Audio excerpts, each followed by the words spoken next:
चला तर मैत्रिणींनो, आपण आज उडदाच्या डाळीचे वडे म्हणजेच मेदूवडा शिकूया।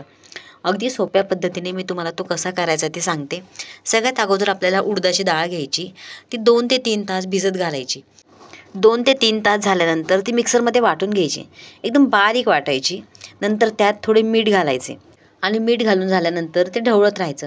ते इतकं आपल्याला हलवायचे हाताने की अगदी तो पिठाचा गोळा अगदी हलकेपणे पडला पाहिजे हातातून, आणि त्या पिठाचं वजन सुद्धा एकदम हलकं झालं पाहिजे।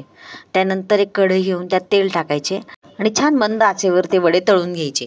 मी तुम्हाला एकदम सोप्या पद्धतीने तो वडा कसा टाकायचा ते पण सांगणार आहे, तुम्ही नक्की करा। आणि हे वडे आपण टिफिनला सुद्धा देऊ शकतो किंवा नाश्त्याला खाऊ शकतो। आपल्याला जर प्रवासात जायचे असेल तर अगदी सुकी खोबऱ्याची चटणी घेतली आणि वडे घेतले तरी आपला नाश्ता होतो। एक गोष्ट लक्षात राहू द्यायची की वडे करायच्या सुरुवातीला पहिले आपला हात थोडा ओला करून घ्यायचा।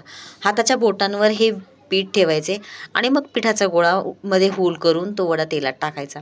आणि हो, व्हिडिओ लाईक करायला विसरू नका। लवकरच भेटू नवी रेसिपी घेऊन। Bye bye.